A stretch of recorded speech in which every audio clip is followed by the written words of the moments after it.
आवाज लिखिए عنوان دې باچا علي رحمت اصل د باچا علي رحمت جرړې تر لري لري کوي او چې کومه جرړې د سودم د سینې نه وته او د بونیر په خوره کې پټه پټه تر پیر بابا رسیدلې ده نو خو په پوره اشاره کې ویلې شو چې نیم پیر او نیم بونیرې اوس هغه د خپل مرتبې نه دی خبر او خبرول یې هم نه دی پکار بلکې هغه پوهې دی هغه ځان په خپل خبرول نه غواړي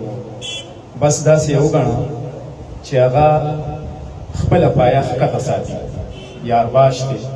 د جیب بخې سپړ دی ګرځوي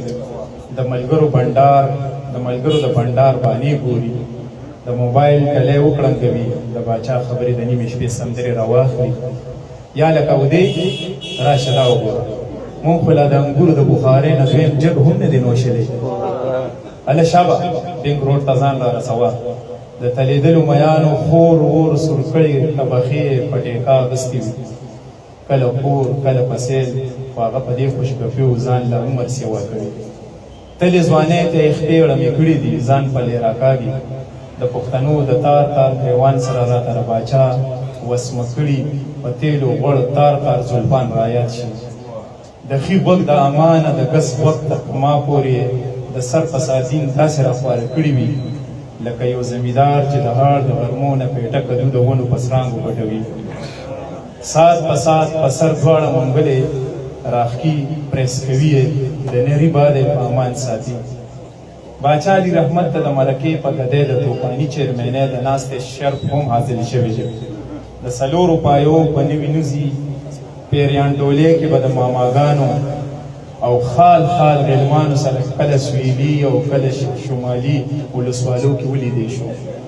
او دغه تسلسل یې لا بغیر د چیرمینۍ نه هم دوام لري اوس هم کله ناکله څه حکم نیم راوشغوي خو د هغه نه دا هیر وي چې ګلي د مرکې ګدۍ خو انقلابي چیرمین مهرعلي نیولې ده باچا علي رحمت د ادبي دنیا نه 28 کاله ورک د ګمنامې د خلوتخانې نه په داسې وخت کې را برسېره شو چې د دنیا نقشه بیخي بدله شوې وه ولې د خپلې ځیرکتیا په کشفیاتو د هغه د هر څه نه خبر و د مزدورۍ یعنې د تماکو د پرچیز منیجرۍ په جلوتخانه کې د سرمایه‌دارانه طبقاتي نظام نه هر هغه څه زده کړل چې د ده خبرو او شاعرۍ ته ادبي دوام وبخښه ولې په ډله پره کې د سرمایې په زور دوستان ځان ته راغونډ کړل چل وله هم نه ورځي چې له کومې غاړې په ملګرو قربان شم لکه آسونه اخیستی شي خو خرڅولی یې نه شي که بوډا وي که ځوان ټول ځان سره ځغلوي بلکې کرړې ته وباسي خو دا چې د دارومدار یوه نسخه یا یوه طریقه هم نه بل ته ښایي او نه پرېږدي باچا دی په غیر ارادي توګه د برترۍ احساس قایمول غواړي ځکه خو لکه د غالب چاچا وایي چې د رزق ذمهواري مې خدای اخیستې ده ولې د ریري رنګو اوبو پیټۍ خو به زه ځان ته په خپله ذخیره کوم هغه د پنجرې تنظرې دی په ځان کې قید دی په نشه کې هغه له ځانه په رهایۍ کې لږه اسودګي عمومي وچغېږي وخاندي پرشي ښه په سپینو راشي په خود کې نه وي چې څوک یې خفه کړل که خوشحاله نو پرابلم د نرو را پرېوتي پریتانو اوږدې څوکې وچې کړي تو یې کړي یوه جانانه خندا وکړي مخامخ ودګیدار دوه غاښونه یې وبرېښي د نظر په غټو چشمو کې ډوغلې سترګې تاو را تاو شي واسکټ چې ووړي جنګ یې په غاړه وي د سټ له غاړې په کټه کوته اوچت کړي هوا ورله ورکړي او وایي خپل پټی مې دی که له هرې غاړې پکې کیلو باسم په چایسه زور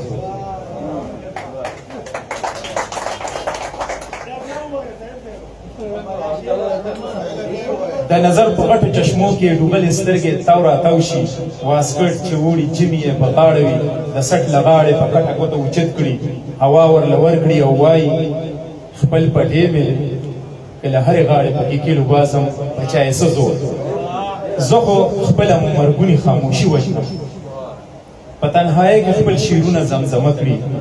هغه سورونه وچیړي چې د خوشحالۍ نه بیا ځان په خپله په ملا وټپوي،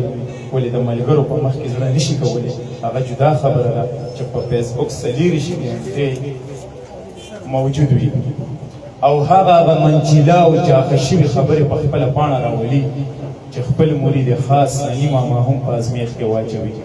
بلکې بعضې وخت به یې ستن په ځای نه ودرېږي چې بنده له کومې غاړې دی، خو بیا هم داسې محسوسېږي چې باچا علی رحمت د اپوزیشن کردار لوبوي. په نانا کې لګیا وي چې د محفل روح ته وګوري نو مجبورا او شروع کړي. د یارانې په ګورونو پوهه دی، خبره بدې له نه ورکوي.